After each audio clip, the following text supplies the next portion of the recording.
Seorang tidak tahu kapan dia meninggal dunia, dia tidak tahu umurnya sampai berapa lama lagi, ya. Oleh karenanya dia hendaknya optimal untuk beramal soleh. Terutama ya kawan-kawan yang sudah usianya sudah semakin banyak, ya.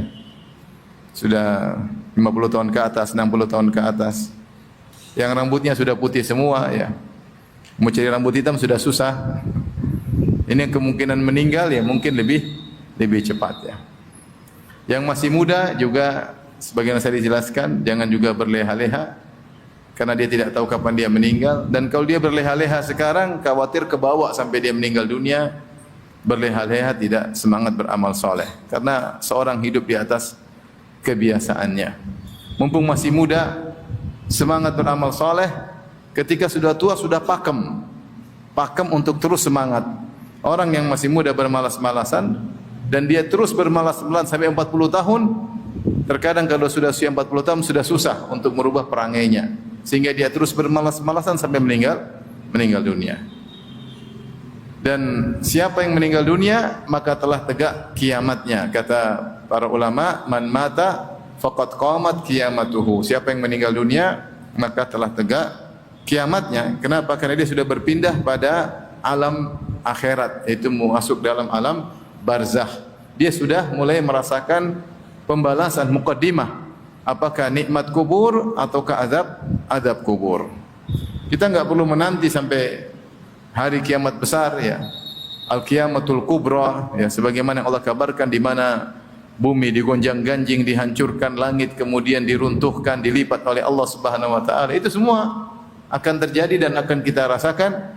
Tetapi siapa yang meninggal maka telah tegak baginya kiamat sugra.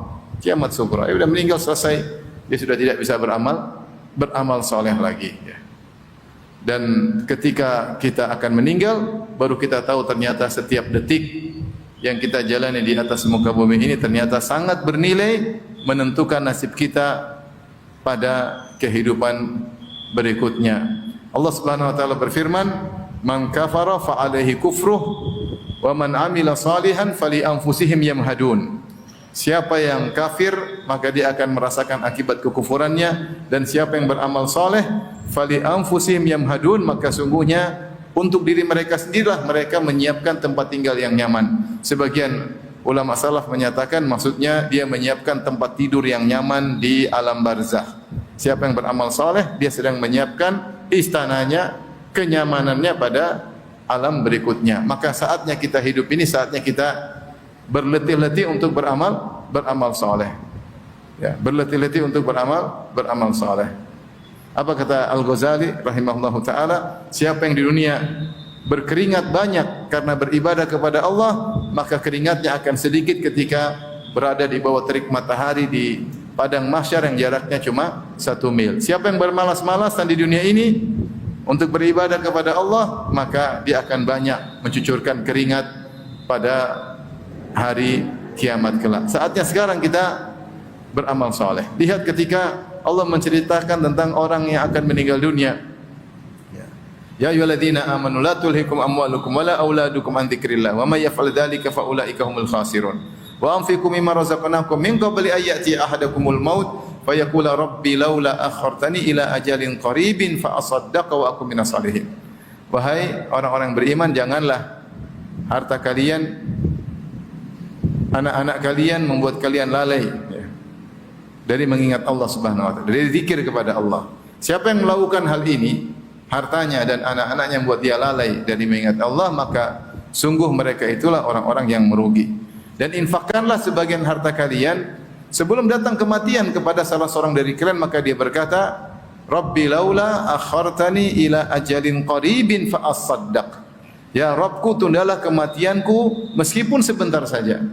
Ini Allah cerita tentang orang kaya yang dia ketika hidup punya kesempatan untuk banyak bersedekah, ATM-nya isinya banyak, duitnya banyak, namun dia tunda. Sampai akhirnya ketika mau meninggal dunia, nyawanya sudah mau dicabut, dia minta, ya Allah, tundalah kematianku barang sebentar. Dia cuma butuh 5 menit, 10 menit untuk dia berinfak sebanyak-banyaknya.